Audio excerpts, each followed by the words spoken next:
Bismillahirrahmanirrahim. Assalamualaikum warahmatullahi wabarakatuh.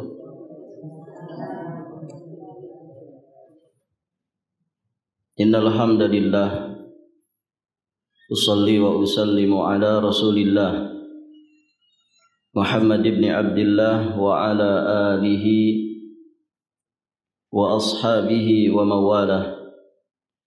Asyhadu an la ilaha illallah wahdahu rabbi la syarikalah wa asyhadu anna Muhammadan abduhu wa rasuluh amma ba'd.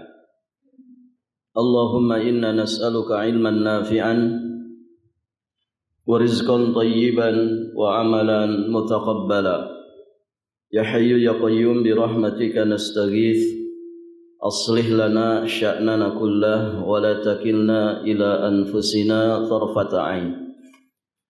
Para hadirin akhwat wa mahat fillah rahimani wa rahimakumullah. Alhamdulillah, kita bersyukur kepada Allah Subhanahu wa taala. Pada kesempatan ini kita berada di tanggal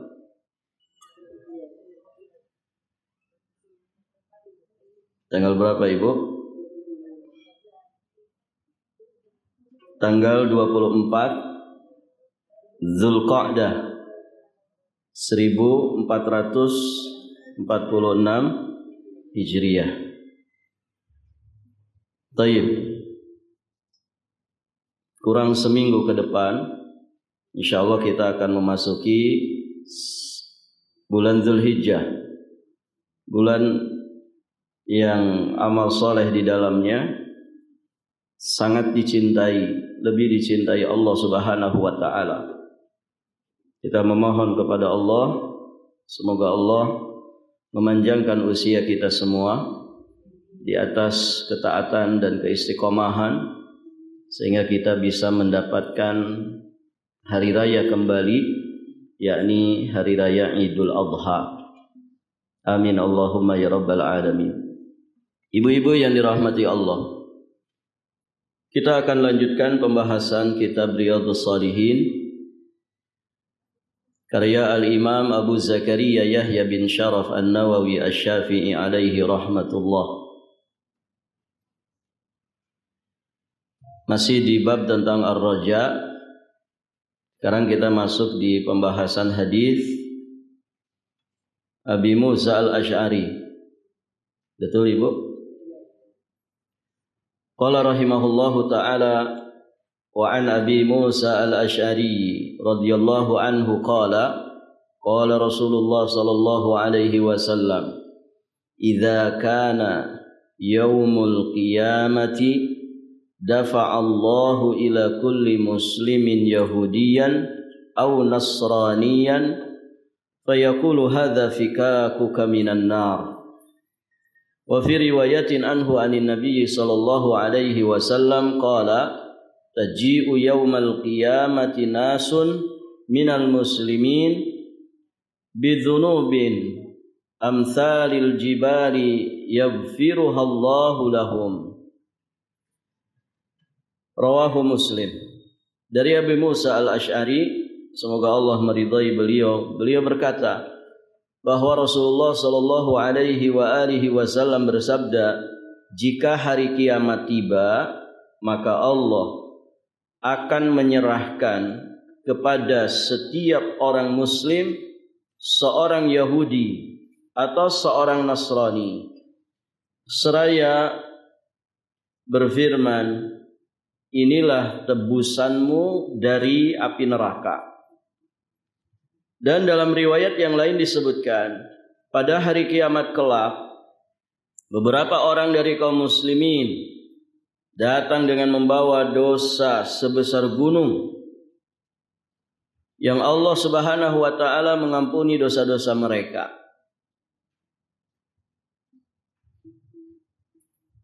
Wa fi riwayatin anhu, kemudian riwayat juga dari Abi Musa Al-Asy'ari dari Nabi sallallahu alaihi wasallam, beliau bersabda,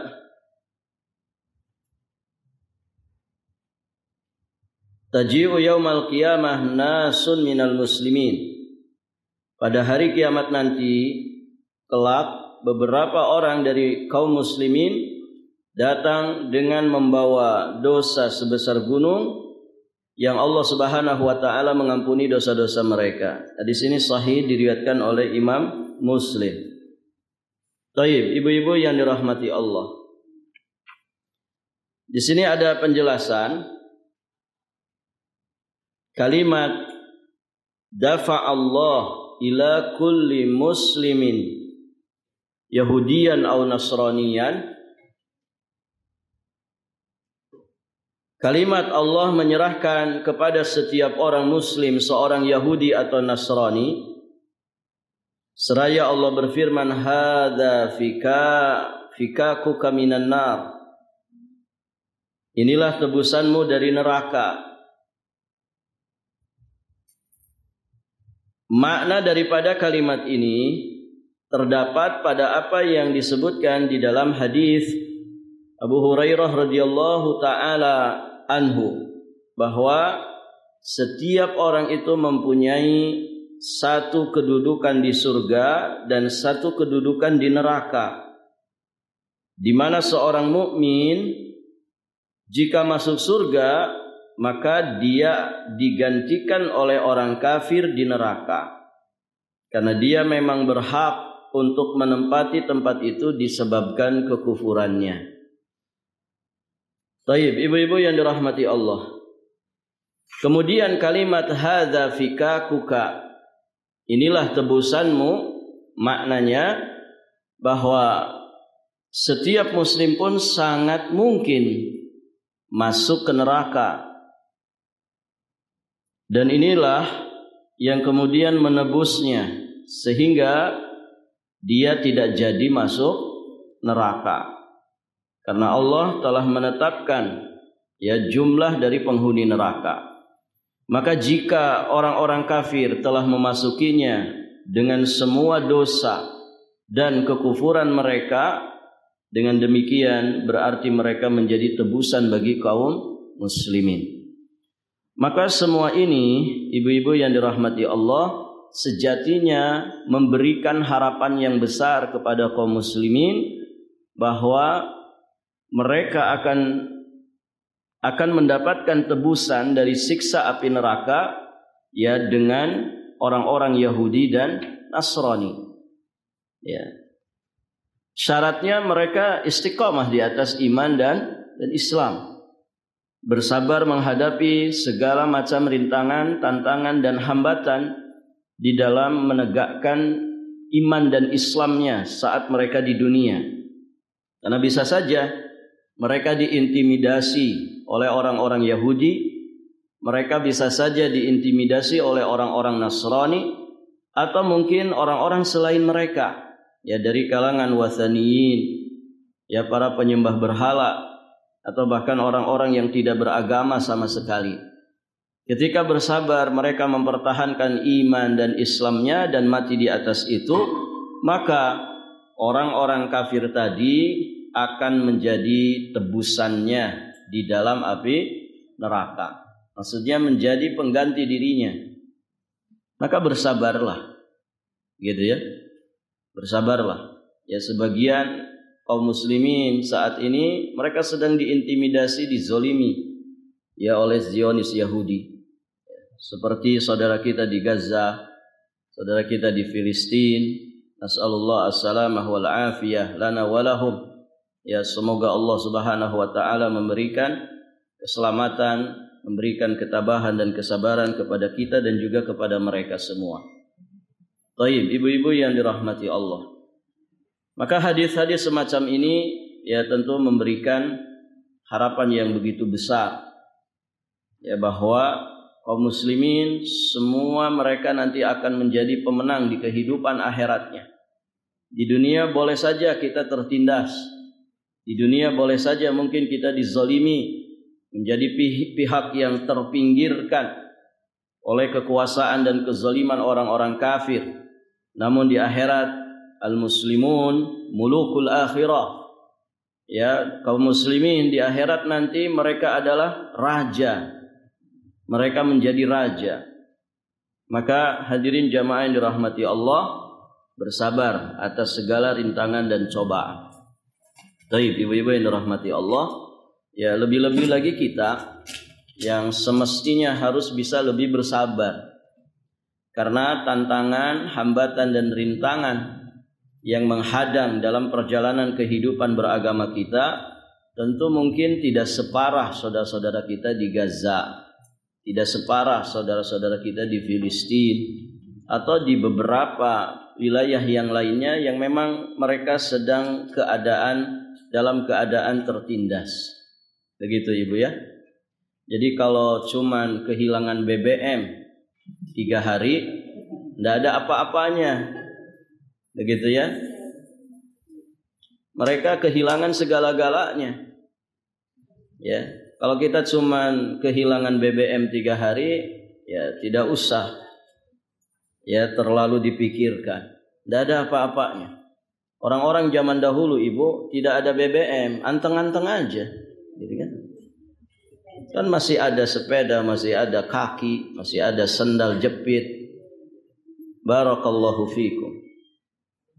Taib, ibu-ibu yang dirahmati Allah. Dari riwayat ini kita juga bisa memahami bagaimana Allah memuliakan umat ini karena keimanan pada diri mereka kepada Allah Subhanahu wa taala. Keteguhan mereka ya di dalam mempertahankan agamanya. Keteguhan mereka di dalam menegakkan amar ma'ruf nahi mungkar. Ini keistimewaan umat ini. Kuntum khaira ummatin ukhrijat linnas ta'muruna bil ma'rufi wa tanhauna 'anil munkar. Baik. Jadi ya kita jangan berkecil hati. Ya kaum muslimin jangan berkecil hati. Namun besarkan harapan di sisi Allah Subhanahu wa taala. Ya, selama kita teguh menjalankan iman dan Islam kita sampai nanti kita diwafatkan Allah Subhanahu wa taala, insyaallah Allah Subhanahu wa taala akan memberikan keselamatan, kemenangan dan kebahagiaan. Dari sini juga kita memahami betapa hinanya orang-orang Yahudi dan Nasrani. Ulaika hum syarrul bariyah. Mereka itu seburuk-buruk makhluk, seburuk-buruk manusia. Artinya betapa hinanya mereka ini, orang-orang Yahudi dan Nasrani, atas apa yang mereka perbuat di dunia ini, di mana mereka melakukan tahrif kalamillah, melakukan penyelewengan kalam Allah Subhanahu wa taala. Bahkan mereka melakukan qatlu anbiya'ihim. Mereka melakukan yang namanya pembunuhan terhadap para nabi dan juga para rasul yang diutus kepada mereka. Mereka memusuhi Islam dan kaum muslimin, menindasnya dan lain sebagainya. Maka atas segala perbuatan mereka yang sangat terkutuk itu, mereka menjadi korban sebagai tebusan bagi kaum muslimin. Maka jangan berkecil hati, tapi besarkan harapan. Besarkan harapan. Dan terus semangat di dalam menjaga keistiqomahan ya di atas iman dan juga Islam kita.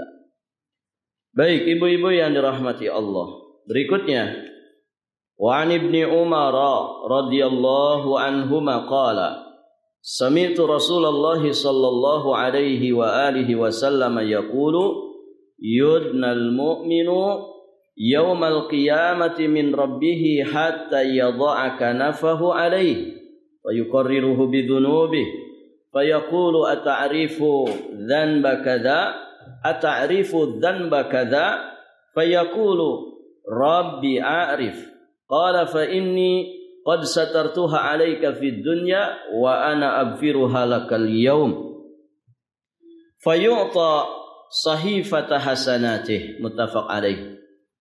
Baik, ibu-ibu yang dirahmati Allah. Riwayat berikutnya datang dari Abdullah bin Umar radhiyallahu taala anhuma. Beliau berkata, Aku mendengar Rasulullah sallallahu alaihi wasallam bersabda, pada hari kiamat nanti orang-orang beriman itu akan didekatkan kepada Rabb-Nya. Maksudnya di hari apa ini, Ibu? Yaumul Hisab. Pada hari perhitungan amal. Jadi orang-orang beriman didekatkan kepada Rabb-Nya. Kemudian Rabb-Nya memberikan perlindungan kepadanya.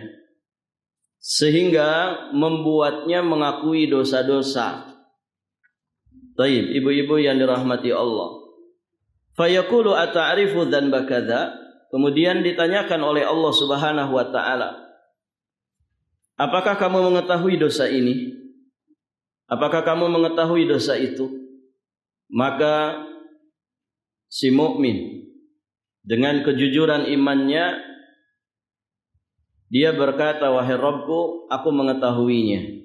Kemudian Allah berfirman, qad satartuha laka fid dunya.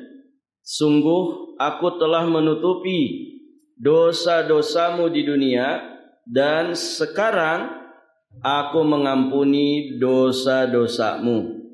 Kemudian diberikanlah kepadanya catatan amal kebaikannya. Hadis ini sahih,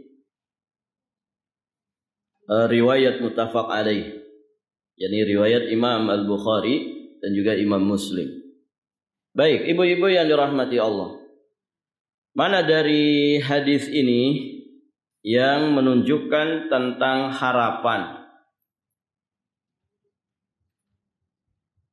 Ada harapan besar bagi orang-orang beriman yang mati di atas keimanan.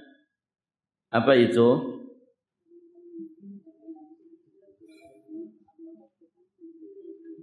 Yang paling nampak adalah ampunan atas segala dosanya. Karena iman itu amaliyah besar. Dan innal hasanat yudhibnas sayyiat. Ya, kebaikan itu akan menghapuskan keburukan. Maka iman itu bisa menggugurkan dosa-dosa. Barakallahu fikum. Ya, sehingga orang yang beriman dan dia teguh, kokoh, istiqamah di atas keimanannya sampai diwafatkan Allah, ada harapan besar imannya ini akan menghasilkan ampunan di sisi Allah Subhanahu wa taala. Baik. Ditambah lagi di sini proses hisabnya orang beriman itu dijaga, dilindungi oleh Allah terkait dengan privasinya. Di redaksi yang lain dikatakan walaisa bainahu ya turjuman. Tidak ada di antara Allah dan seorang mukmin itu penterjemah. Dipanggil seorang mukmin, ya, kemudian disitulah Allah Subhanahu wa taala akan menghisab dirinya tanpa kemudian diberitakan di halayak. Maksudnya tidak dipermalukan sebagaimana dipermalukannya orang-orang kafir, orang-orang munafik, atau orang-orang yang semisal dengan mereka. Kalau orang-orang kafir, munafik, mereka dipanggil ya di hadapan para halayak. Ainal jabbarun, ainal mutakabbirun. Mana dulu yang suka pongah, mana dulu yang suka sombong, mana dulu orang-orang yang zalim, mana dulu orang-orang yang merasa paling berkuasa sehingga ya merendahkan Allah Azza wa Jalla. Itu dipanggil di halayak, ya, dipermalukan oleh Allah Subhanahu wa taala, dan sejatinya itu menjadi siksaan tersendiri bagi mereka. Ya kan Ibu? Kalau kita dipermalukan sama orang di depan orang lain, nyaman apa tidak? Tidak, gitu ya. Barakallahu fikum. Nah, bagaimana kalau kemudian di persidangan akhirat? Wong disidang di dunia saja, ya, sangat malu ketika orang punya salah, punya kekurangan, punya dosa, ya, kemudian ditampilkan di depan halayak. Nah, kalau orang beriman tidak, dia Ya, mereka dijaga privasinya, dilindungi oleh Allah Subhanahu wa taala. Ya, kemudian orang-orang beriman ini dengan kejujuran imannya mereka mengakui segala dosa-dosanya. Ya, tidak ada kedustaan, tidak ada kemunafikan. Baik.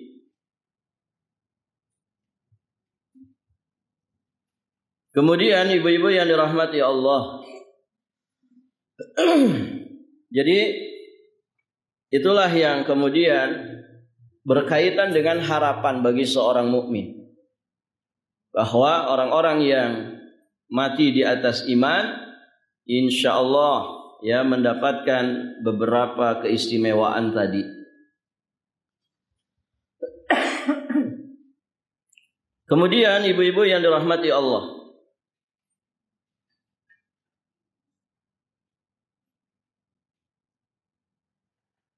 faidah-faidah yang lainnya jelas ya, tadi juga kita sampaikan bagaimana kasih sayang Allah kepada orang-orang beriman, di mana Allah menutup aib mereka di dunia sekaligus juga menutup aib mereka di akhirat. Ya, sampai ada kalam salaf, seandainya dosa itu punya bau dan baunya dosa itu busuk, barakallahu fikum, maka tidak akan ada orang dekat-dekat dengan kita. Kenapa sampai saat ini kita masih mungkin dihormati sama orang, bahkan dimuliakan, orang masih mau berteman dengan kita, bahkan sebagian mereka mau bestian dengan kita, bahkan sebagian mereka menganggap kita sebagai gurunya. Taib, itu sejatinya murni kasih sayang Allah yang kemudian menutup segala kekurangan yang ada pada dirinya. Dan pada dasarnya aib seorang mukmin itu pada hukum asalnya mesti ditutupi, jangan diumbar-umbar. Ya Ibu, aib saudara kita sesama muslim itu asal hukumnya ditutupi. Ditutupi bukan untuk dibiarkan, tapi untuk diperbaiki, diberikan nasihat, tentu dengan tetap menjaga kehormatannya sebagai muslim. Apalagi yang punya kekurangan itu misalkan guru kita, jangan diumbar aibnya. Datangi, nasihati 4 mata, sampaikan nasihat itu. Ketika diterima, alhamdulillah. Ketika kemudian nasihat kita tidak diterima, maka kita sudah menunaikan kewajiban sebagai sesama muslim. Jangan diumbar aib itu. Ya. Aib sesama muslim jangan diumbar. Siapa orang yang tidak punya salah, Ibu? Ada di sini yang tidak punya dosa? Yang bicara, yang mendengarkan, kita sama-sama punya dosa. Yang di depan, yang di belakang, yang di tengah, sama-sama kita punya dosa. Dosa itu sekadar dengan kualitas ya penjagaan kita terhadap agama ini. Ada yang mungkin dosanya banyak, ada yang sedang-sedang saja, ada yang dosanya tidak banyak, tapi semuanya jelas pasti punya salah, punya dosa, punya aib, punya cacat, punya kekurangan. Itu terkait dengan pribadi. Kalau terkait dengan satu majelis, satu perkumpulan, ada enggak aibnya? Pasti ada. Dan Allah Maha tahu dengan segala kekurangan di satu majelis. Makanya kan kita dianjurkan kalau bermajelis banyak membaca sholawat. Begitu kan? Di akhir majelis bersolawat. Di akhir bermajelis membaca kafaratul majelis. Untuk apa? Menambal kekurangan, menyempurnakan kekurangan yang terjadi di majelis. Kalau ada ya sesuatu yang aib pada majelis itu, maka kafaratnya adalah kafaratul majlis. Nah itu ibu yang dirahmati Allah. Sama kumpulan yang lain, misalkan yayasan, majelis taklim, sekolah, lembaga pendidikan, pesantren. Ada aibnya enggak? Ada kekurangannya enggak? Ada. Di mana lembaga pendidikan yang sempurna 100%? Di mana, Bu? Coba kasih tahu saya. Ada. Barangkali yang SPP-nya 5 juta pasti perfect. Enggak ada. Ya. Mau SPP-nya 10 juta kah, mau 5 juta, bahkan yang gratis. Tidak ada yang sempurna. Tidak ada yang sempurna. Karena kesempurnaan itu milik Allah. Itu kan pengelolanya bukan malaikat. Pengelolanya siapa, Ibu? Manusia. Tempat salah dan lupa. Pasti ada celah kekurangannya. Pasti itu. Dimanapun. Dan siapapun yang mengelolanya. Mau ustadz kibarkah yang mengelolanya? Apalagi ustadz junior. Sama. Tidak ada yang sempurna. Baik, ibu-ibu yang dirahmati Allah. Nah, ketika ada celah kekurangan pada diri seorang muslim, baik secara pribadi ataupun secara jamaah, jangan suka ngumbar-ngumbar. Apalagi mereka semua sama-sama di jalur yang sama, sedang merintis, sedang berusaha, sedang membuat pondasi-pondasi dasar di dalam manhaj sunnah. Jangan malah berkoar-koar, menjatuhkan, ngangkat yang lain, menjatuhkan yang lain. Ya, kayak orang belah bambu, satu diinjak, satu diangkat setinggi-tingginya. Nas'alullah al-afwa wal-afiyah wassalam. Orang kayak gini, ini bisa memecah belah. Sebagaimana bambu itu jadi terbelah, kan begitu. Satu diinjak, satu diangkat. Ya Ibu. Saya kok kalau bermajelis di Khadijah tuh begini. Diumbar ketika di majelis yang lain. Boleh tidak? Tidak boleh. Tidak boleh. Di sana tuh begini. Orang-orangnya jutek-jutek. Gitu ya. Kita baru ke situ kok nggak disalami. Misalnya ini Ibu. Misalnya. Dia umbar itu di majelis taklim yang lain. Oh, di sini enak ya. Begini. Sudah saya pindah ngaji saja di sini. Sekali 2 kali ngaji mungkin aman-aman saja. Coba kalau sudah sebulan 2 bulan di situ, ternyata juga di sini modelnya kayak gini. Doa, ya kan?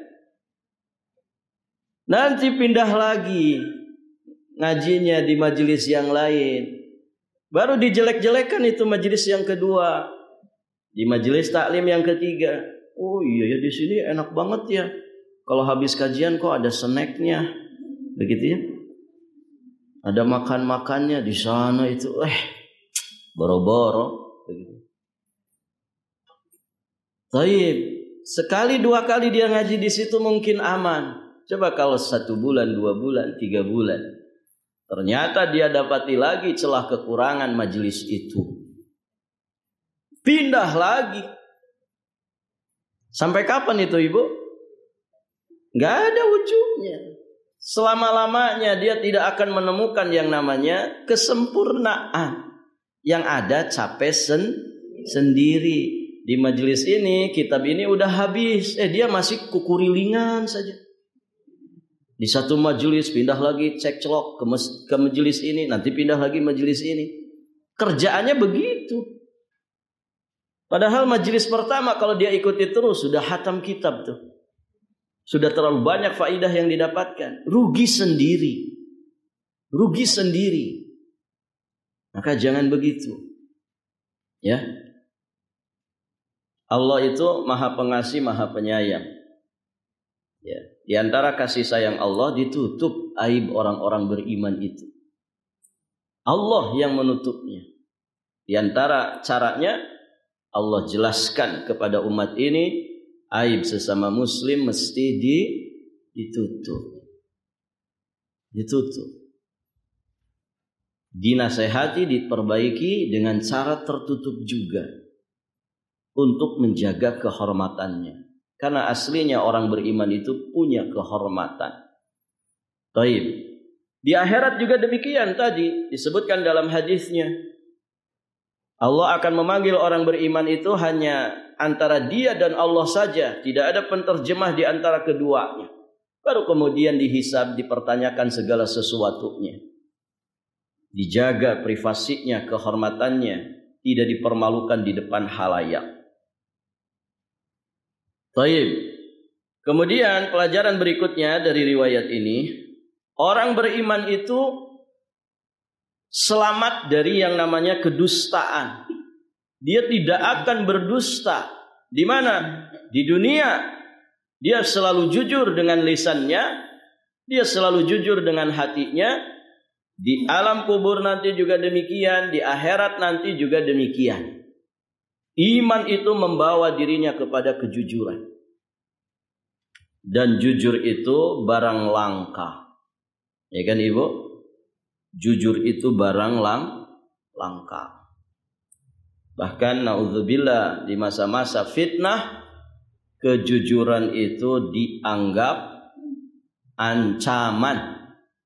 Sehingga orang-orang jujur itu harus disingkirkan bagaimanapun caranya. Dipidanakankah? Begitu kan? Dipenjarakankah? Dipermasalahkankah? Begitu ya? Pokoknya dengan segala cara. Ya, harus disingkirkan. Kadang disiram air keras. Begitu kan? Kadang dipateni. Ya, dibunuh dan lain sebagainya. Pokoknya harus disingkirkan. Kenapa? Orang jujur itu ancaman. Orang jujur itu musuh. Begitu. Nas'alullah al-afwa wal-afiyah wassalam. Maka orang beriman istiqamah di atas kejujurannya. Di dunia dia tidak pernah berkata dusta. Di akhirat pun demikian. Ketika ditampilkan catatan-catatan dosanya. Ata'rifu dzanba kadza? Ata'rifu dzanba kadza? Tahukah kamu dengan dosa ini? Maka seorang mukmin menjawab dengan kejujuran imannya, Rabbi a'rif. Ya wahai Rabbku, aku tahu itu. Di redaksi yang lain dikatakan, ya barangkali engkau mau berhujjah. Itu saking sayangnya Allah kepada orang beriman. Barangkali engkau mau apa kalau di sidang itu? Adu banding. Begitu ya. Mau kemudian memberikan bantahan, mau mengelak. Oh tidak ya Allah. Itu memang dosa-dosaku. Barangkali malaikat yang salah catat. Begitu. Tidak ya Allah. Malaikat tidak mungkin salah catat. Mereka itu makhluk yang mulia. La ya'sunallah ma amarahum wa yaf'aluna ma yu'marun. Mereka itu ibadun mukramun. Tidak, beneran itu adalah catatan dosa-dosaku. Ya, jujur. Jujur di akhirat dengan keimanannya. Maka muslim itu tidak suka ngeles. Tahu ngeles Ibu? Sudah tahu salah tapi berusaha ya melakukan pembenaran. Ya. Sudah tahu salah tapi melakukan pembenaran. Itu namanya ngeles. Kenapa kamu berbuat syirik? Tidak kok. Saya tidak berbuat syirik, cuman saya minta syafaat kepada berhala-berhala ini, kepada orang-orang yang mati di kuburan ini. Minta syafaat, bukan nyembah-nyembah. Itu ngeles namanya. Kenapa kamu berbuat syirik? Tidak. Saya tidak berbuat syirik, saya tidak menyembah dia. Tapi kami ingin menjadikan mereka sebagai wasilah. Ya, sebagai perantara. yang mendekatkan diri kami kepada Allah. Itu kan ngelesnya orang-orang musyrik. Nas'alullah al-afwa wal afiyah wassalam. Atau orang yang tidak sholat, Pak, ayo sholat Pak. Ibu, ayo sholat Bu. Belum ada panggilan. Ngeles itu. Loh, tiap sholat kan ada yang manggil Ibu. Ayo ala sholat. Itu panggilan bukan? Panggilan. Ayo mari kita sholat. Itu kan panggilan. Mungkin yang dia maksud panggilan malaikat maut gitu ya. Belum ada panggilan katanya. Orang berlimpah hartanya. Pak, Ibu, ayo berhaji. Aduh Ustaz, belum ada panggilan. Ya nanti yang manggilnya malaikat maut. Barakallahu fikum. Baik, ibu-ibu yang dirahmati Allah. Pelajaran berikutnya yang tadi kita singgung juga. Perintah untuk menutupi aib seorang mukmin sebisa mungkin. Perintah untuk menutup aib seorang mukmin sebisa mungkin. Artinya berusaha. Atau bahkan dalam muamalah itu kan Ibu, berikan dulu 1000 uzur kepada saudara kita sesama mukmin. Saya sering kan ngasih contoh. Kalau ada orang mulutnya bau, jangan dulu suudzon. Ya, orang ini nggak ngerti sunnah fitrah. Ngajinya saja sudah puluhan tahun di Khadijah, kok nggak ngerti sunnah fitrah. Jangan dulu begitu. Orang kalau mulutnya bau, bisa jadi dia sedang berpuasa. Kenapa tidak kasih uzur dulu? Oh, Masya Allah sedang berpuasa. Aromanya kesturi. Begitu. Kalau ada ustadz jalan dengan perempuan, husnudzon dulu. Itu bukan siapa-siapa. Barangkali itu adiknya, barangkali itu mahramnya, barangkali itu putrinya. Kan begitu kan Ibu? Jangan dulu, ustadz sudah kawin lagi, ya, nggak undang-undang. Saya pernah diisukan begitu soalnya. Memang ya ucapan orang itu, ya, bukan doa. Ya saya kan tidak tahu menau gitu, ada yang cerita. Dan orangnya juga nggak diketahui. Dan itu beberapa orang lagi. Saya lihat ustadz jalan di mall sama perempuan. Ustadz nikah lagi kah? Baik, ibu-ibu yang dirahmati Allah. Berikan uzur dulu. Tutupi aib sesama muslim. Allah nanti nutup aib kita. Kalau kita suka ngumbar-ngumbar aib, jangan kaget ya bahwa al jaza min jinsil amal. Balasan itu sekadar dengan amal perbuatan. Bisa jadi kemudian ada orang lebih parah mengumbar aib kita. Na'udzubillah.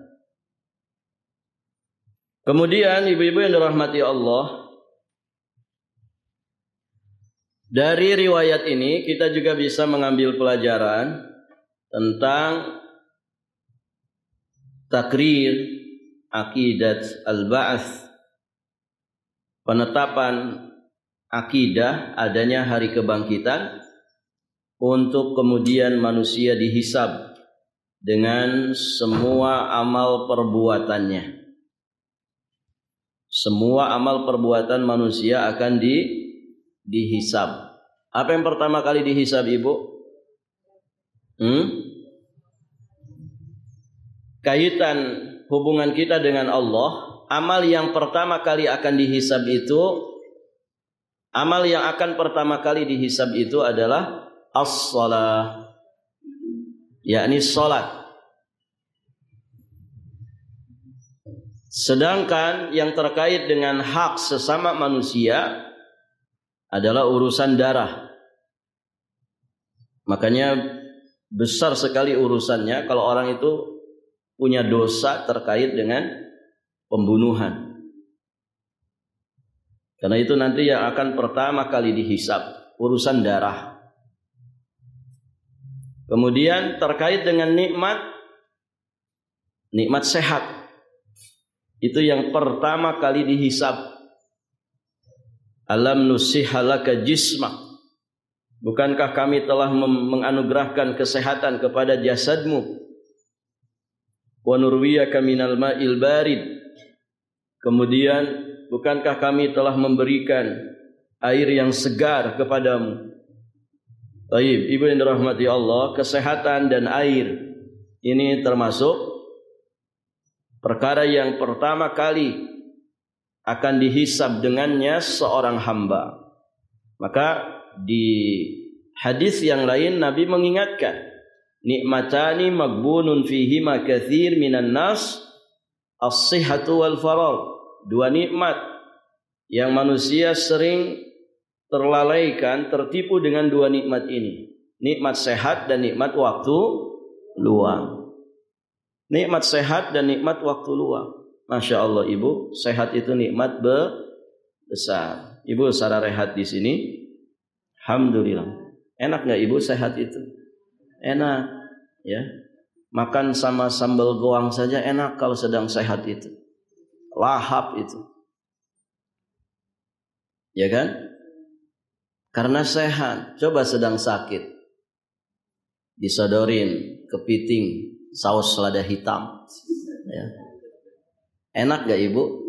Enggak, enak gitu. Sedang sakit, padahal harganya 200.000 itu, ya, seporsi. Tapi dah lagi sakit, enggak enak.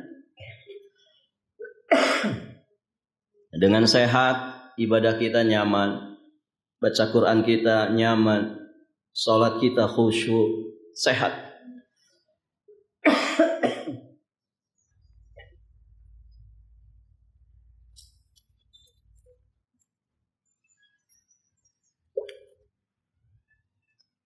Baik, ibu-ibu yang dirahmati Allah, jadi semua itu nanti akan dihisab. Ya, terutama yang tadi kita sebutkan, itu perkara-perkara yang akan pertama kali dihisab dengannya seorang hamba pada hari kiamat. Maka perhatikan ibadah salat, ya, perhatikan urusan kehormatan orang, jiwa orang. Kemudian syukuri nikmat kesehatan untuk kita manfaatkan semaksimal mungkin dalam ketaatan kepada Allah Subhanahu wa taala. Ya, para ulama ketika menjelaskan sehat dan waktu luang, mereka menyatakan kedua-duanya sejatinya menjadi modal dasar bagi manusia. Modal itu, Bu. Ya. Orang banyak harta kalau sakit-sakitan kan gak enak. Ya kan? Dunia ini akan terasa tidak nyaman ketika orang tidak sehat.